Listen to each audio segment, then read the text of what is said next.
as the case of Harvey Weinstein. He was wrongfully, in my belief, wrongfully convicted and should be free. Sounds like it's time for the return of Candace Owens to Uncensored. Candace, how are you? I'm doing well, Piers. How are you? You've been very busy. I have been busy indeed, much too busy, but it's always a blessing, so I'm grateful. Well, look, it's good to have you on. So much to talk to you about. I want to start with Ye, Kanye. Well, I've got to say, personally, I know that you've had a good relationship with him, talked to him and so on, as I have done. I interviewed him and trying to give him a bit of benefit of the doubt over various things. I've got to say, his sort of brazen stuff now on a daily, sometimes minute-by-minute basis on X with the swastikas, the Nazis, and so on. I just find it utterly... You've been doing in the last 2-3 weeks change your mind about what's going on here with him? Okay, so first I just want to say that I definitely told your producers I didn't want to speak about Ye, but it's totally fine if you want to ask me the question. Oh, sorry, I didn't know that. Well, that wasn't communicated to me, but if you don't mind, I'm just curious about your view. Yeah, sure. So my view has been pretty consistent in that when you have a real relationship with someone, you shouldn't be lashing them in the public for anything. There's something about the entire world having commentary about Kanye when he tweets, and that exact same part of the world telling us that we have to remain mum when Bibi Netanyahu literally goes DEFCON free, but Kanye tweets something about DEFCON free. It just makes me uncomfortable and feels really disingenuous. And like I said, when you have an actual relationship with someone, if you have anything to say to them, you should say that to that person directly. And so I'm just not going to partake in this sort of like Judas culture of stabbing people in the front when you have a real relationship with them. And I've maintained that consistently, and I'm not going to break that code today. I mean, some would say, look, let's not play this clip and give you a response to it. I mean, this is him doing, Ku Klux Klan imagery with swastikas. And so it's so brazen, it's so taunting. And you talk about people who are directly attacking people. He's directly attacking Jewish people when he does this and making them feel extremely uncomfortable, extremely threatened by this, because he's got 32 million people following him on X alone. His social media firepower to galvanize hate against the Jewish people is being laid bare, isn't it, in real time? Just a question for you. When you saw the Klansman hoodie, why did you say, yeah, but it's just interesting that of the two things you chose to lead into Jewish people and not to speak about what the Klansman hood represents? Well, both. Let's say both. I mean, they're both, the Nazis and the Ku Klux Klan were both despicable people who targeted certain members of society and wanted to cause them enormous harm, if not kill them. And that's why people are finding what he's doing. That, like, when I saw the image, I thought you were going to say something about Black America, maybe speak about the fact that Kanye's Black, but you just instantly went to accusing or speaking about how Jewish people felt about it. I think that's interesting. I just find that response to be interesting. He's literally selling swastikas. Yeah, Piers, if you'd like to provide commentary on, if you want to provide commentary on Ye, I have maintained I'm not going to participate in Jewish culture. I don't believe in the emphasis that has been placed on me, knowing that I have a personal relationship with him, to throw him under the bus publicly. It's not the person that I am spiritually, and I'm just not going to partake in it. And I've not moved on that 1 inch. And in fact, as time goes by, I feel stronger and stronger that I should not participate in that culture, because there seems to be something sadistic about the entire world condemning someone and then an individual saying, well, I need you to do it, Candace, because you have a personal relationship with him. It's actually, you know what? We're going to move on. And I wasn't even aware you didn't want to talk about it. Any person in the entire world that will come onto your platform and say something about Ye. Honestly, it's not that. Honestly, I've got loads of things I want to talk to you about. It's not all about Ye, but I just know you know him, and I know him a bit, and I'm horrified by what I'm seeing. And I just think, I think it raises a lot of issues, one of which is just on a wider point, whether anyone who's got that kind of following should be able to be so brazenly anti-Semitic, putting swastikas on, saying he's a Nazi, whether anyone should be allowed to do that. Actually, because by X's own rules, he breaks almost every rule they have. Most people would be suspended lockouts. Well, X allows pornography, so... Well, they don't, because they took it down last time for posting pornography, legal pornography, which was ironic. There is... there is pornography allowed on X. It's been something that we've been speaking out about and wondering why they allow pornography. And it only becomes a discussion when Kanye shares the pornography, but we've been speaking about that since Elon Musk took it over. I think it's ridiculous that pornography is allowed. But we don't need to get into a discussion about X's policies and things of that nature, because I've already given you my response on gay. It's just not a relationship that I'm going to burn publicly because there are people who are sadists and you know can what? see it. I respect your right to do that. I do. Entirely down to you.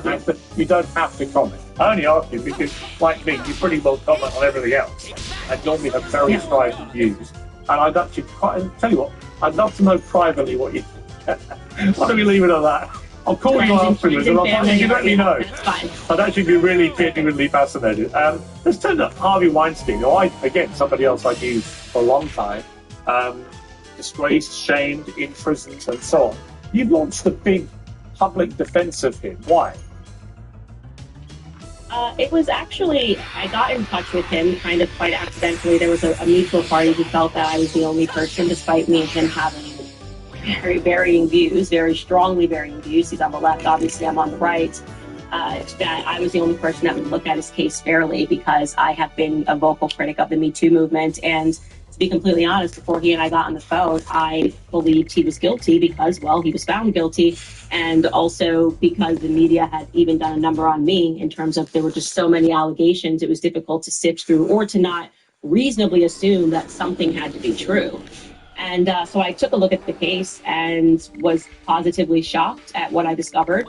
I believe Harvey Weinstein was wrongly convicted. And the reason that he is sitting in prison is because of the media. It was a trial by media and not a trial by clear here. This does not mean that I think Harvey Weinstein is an upstanding citizen or a moral person. He was completely immoral. That's why he found himself in this circumstance. He was cheating on his wife and by my regard, therefore, cheating on his children. But that's not... You don't put somebody away for rape because you think that they're immoral and that they abuse their power. Hollywood has operated the same way for a very long time. It is a world in which people will prostitute themselves, women will prostitute themselves for parts, for a chance at becoming famous. And it is rightfully, New York just overturned the decision and is sending it back down to the lower courts because they had the appellate judges acknowledge the fact that it was essentially a kangaroo court. They were convicting him on character and not based on any of the facts. I mean, over 90 other women came forward to make allegations of sexually criminal behaviour against him. Does that not give you pause for thought, the sheer volume of people all with similar stories? If you've ever felt like you're being watched online, it's unfortunate because you are. Hundreds of companies, so-called data brokers, watch and record everything you do on the internet. Even if you're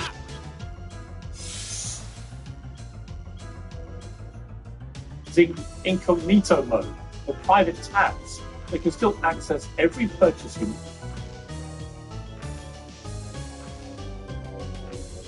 make, every search you type, and much more. Your data could be sold to advertisers, government agencies, or insurance companies who could use it to charge you more.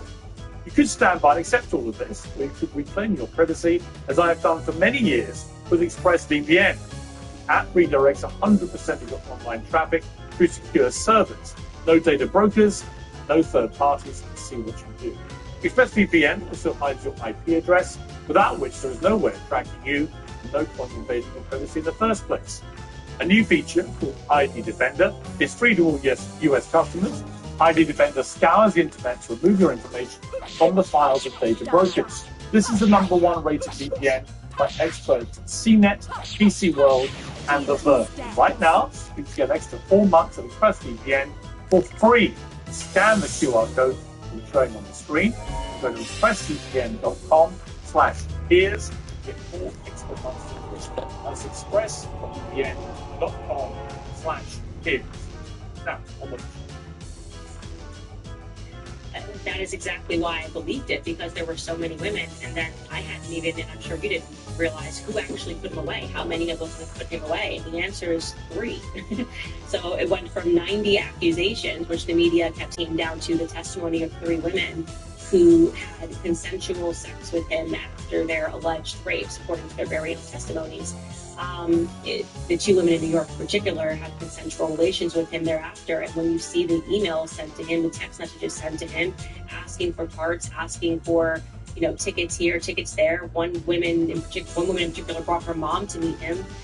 It just, your brain kind of comes undone and you recognize, wow, what happened here was wrong. And like I said, it doesn't condone his behavior. It doesn't condone recognizing your power in Hollywood and recognizing that women will sleep with you simply because they think that you're a conduit to their success.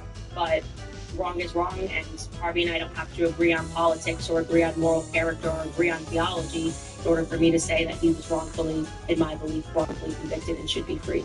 I spoke to him for over an hour when he went to the sex clinic after the scandal first blew up and before he'd been convicted of any crimes. And he told me a lot of stuff there, which was certainly fascinating. I don't know how much of it was true or not. I've known Harvey a long time. He stood in for me actually on my show at CNN for a week, my stand-in. He was me for a week. And it been a really, he was very distressed at the time, spewing out all this stuff, which if even half of it was true, certainly gave a different perspective about his interaction with a lot of actresses. But it was, in his estimation, very transactional. And that was clearly what he felt, which is clearly what he's communicated to you. I mean, he's been in prison quite a while now. He's had a lot of health issues. How did he seem to you? He's still Harvey. I mean, he's powerful. And that was something that also caught me off guard, that he's been sitting in a prison cell. He's genius. There's no question. I mean, obviously, he's made a mark in Hollywood because he's a creative genius and he's writing scripts right now. He believes that he will be freed one day because you have to have that perspective. You have to have that positive perspective. Or you would become, I think, probably mentally unhealthy. And so it's interesting. We are so different in many ways. But I've grown to understand the business side of Harvey.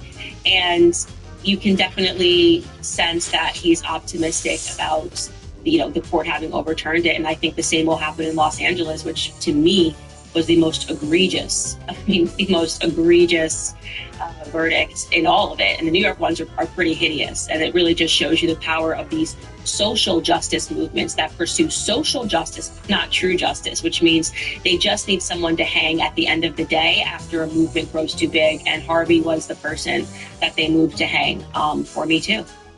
I mean, that dovetails neatly with Andrew Tate, who was on your show after he left Romania recently. Again, I've interviewed him a number of times. The Tate, a lot of people think here, let's play the clip from Andrew on your show first. I'll ask people questions. Let's pretend this is about law and order, and they're truly concerned for the citizens of Florida. Then follow me around with secret police and investigate me in quiet, and if you find something, arrest me. Why the song? Why the dance? Why the press? Why the public? Why are you doing all of this if you're not trying to divert people away from the important things? The important things, like all the actual crime and corruption that's happening. But do you feel they are also, him and his brother, unfairly targeted by, if you like, the all-embracing Me Too movement? Yeah, so I can tell you, I objectively took a look at their Romanian case and their Romanian case only. And years before everybody else, years before it got sent back down, I said that there's nothing in this case. Like, this case is just not going to pass. And it seems to me to be like over judicial. And I was proven correct on that. And people were angry at me because they said, well, look at these videos they made 10 years ago. Do you agree? No, I obviously don't agree with that.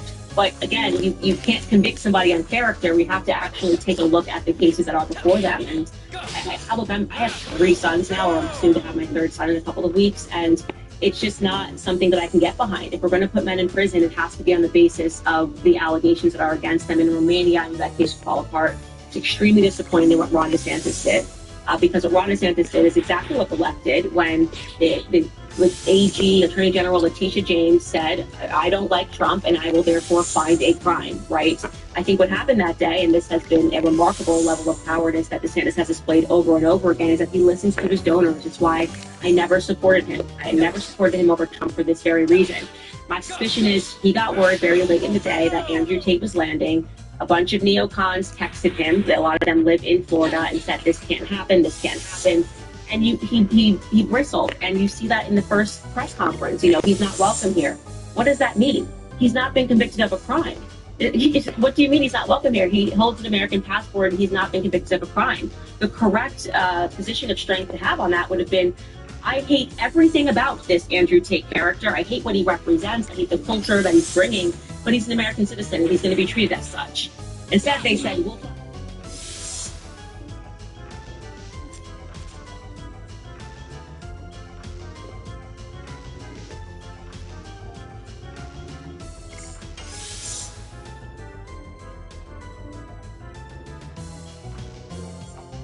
something, and then they began the fishing expedition, which I just stand against, whether it's Trump.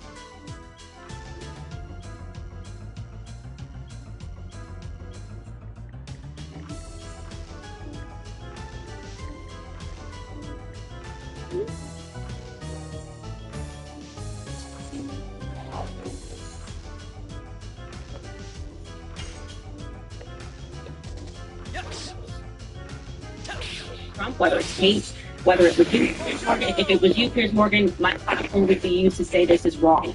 This is not the way. We shouldn't be running America like a Soviet regime. Show me the man, I'll show you the crime. He should do something, and then we should look at the evidence, as Pam Bondi said in her hearing for confirmation.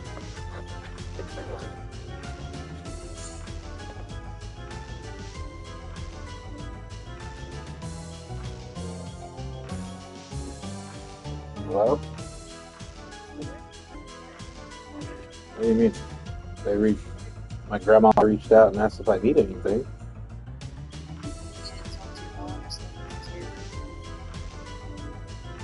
I don't know why. Nobody's on my side, Meredith. There's no point in me reaching out to anybody about anything between us.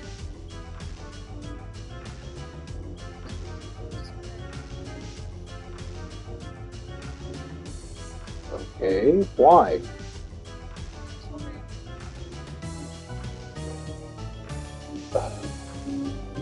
Alright.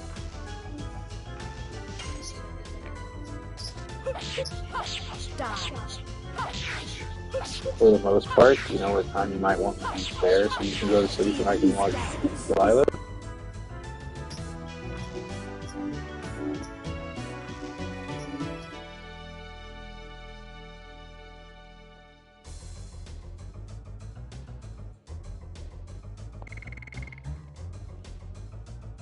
Okay, so then...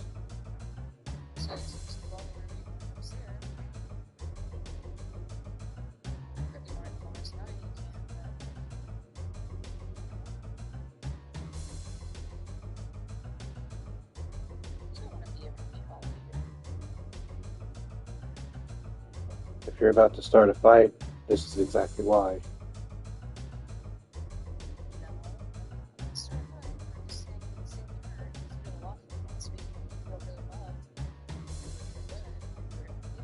And then it was for nothing come Sunday morning.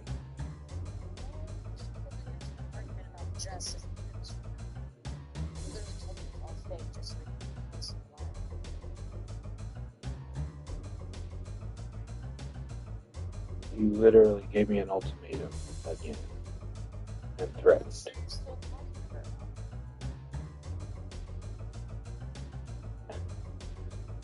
Can you repeat that? Are you still talking to her?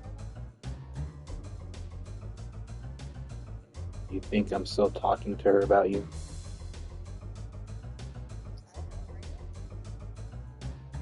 No. You haven't reached out to her or talked to her or anything? No. Are you recording me right now? Is that what's going on?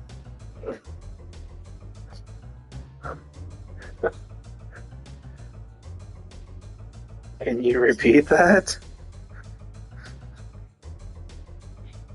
You're the only one vindictive enough to do something like that. It's very true.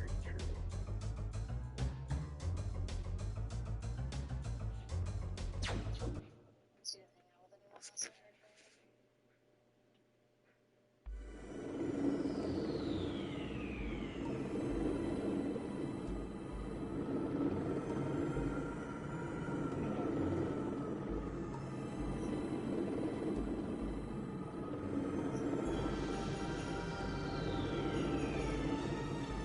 Can you repeat that?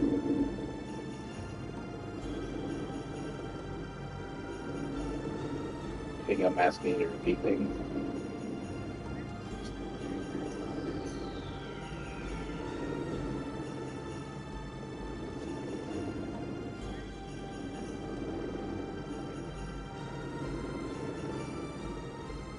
What am I missing? Yeah, what am I missing?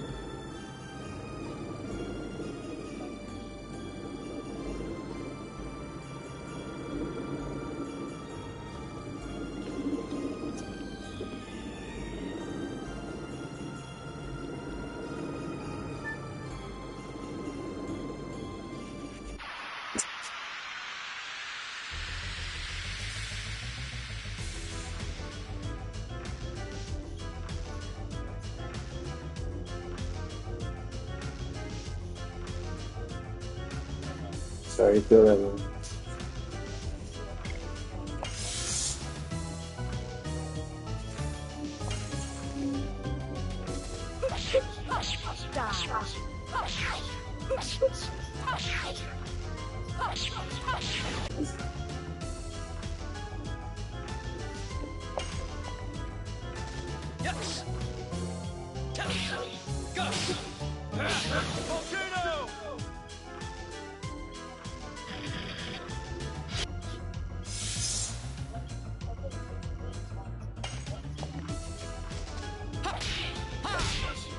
I want to talk personally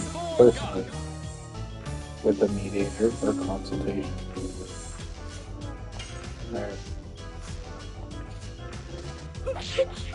The way the judicial system is supposed to run. We are aware of a crime, and we are investigating that crime, and that crime has led us to this person. You've got three sons. I've got three sons. You know, when I'm not interviewed Tate and fucking for him. there's a lot I would agree with about how young men, well, they gravitate to him, right? About taking care of yourself, working out, clean living, all that kind of stuff. That's all fine. And the sort of empowering language use, that's all fine. The big problem I have with it, putting aside all the allegations, which I just don't know the truth of them. Honestly, I don't. But putting that aside, the sort of brazen misogyny that he comes out with, I don't like that aspect at all. As a mum of three sons who has, strong personal principles, and what do you feel about that side of it? If they started when they're older watching Andrew Tate and he's saying women should stay at home and they should do this, do that, how do you feel about it?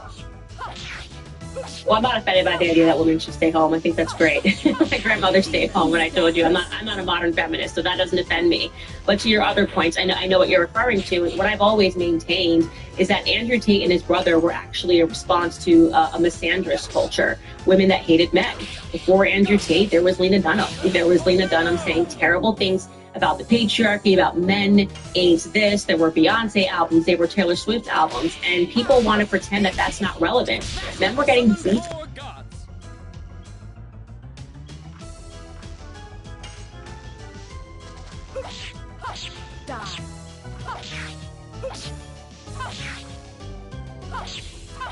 Demons dance.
Yes!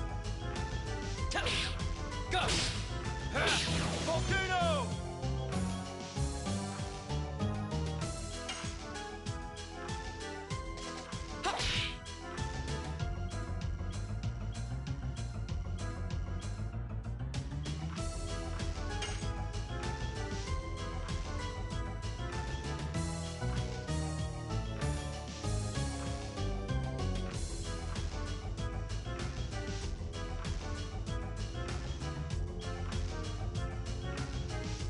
Die.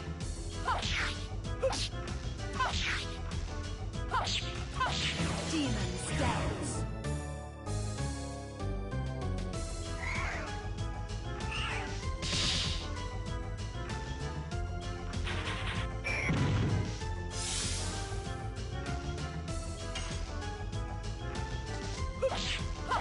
Die.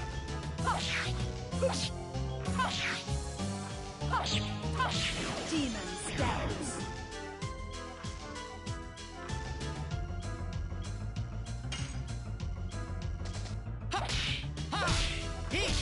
Take that! Summon 4 gods! Yes! Go! Volcano!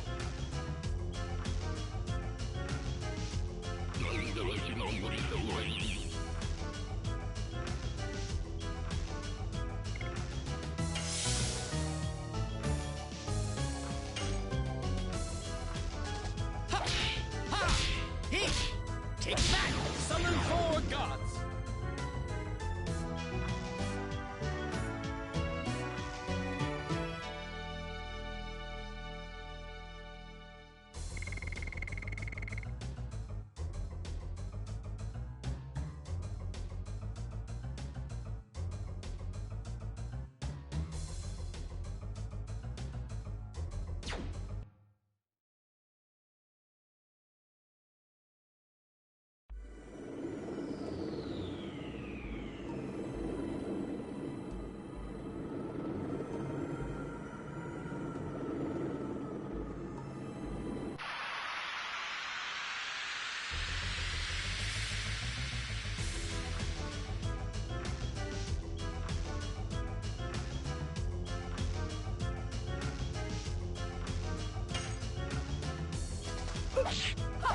Die. Demon's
dance. Die.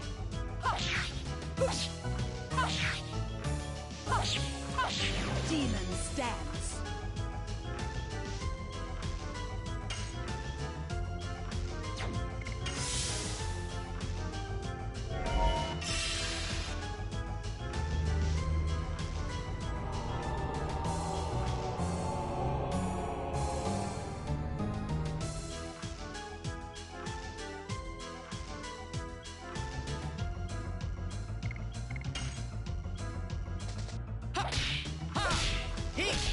Take that! Summon 4 gods!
Go!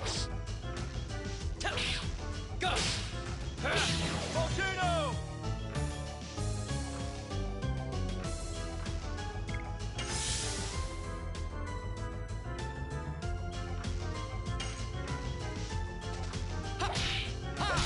Heat! Take that! Summon 4 gods!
Take that! Summon 4 gods!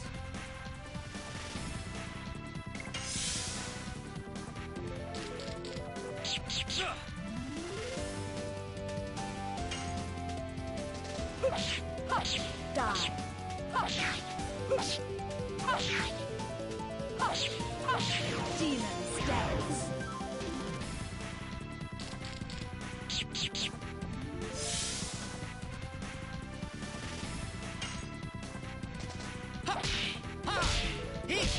Take that! Summon 4 gods!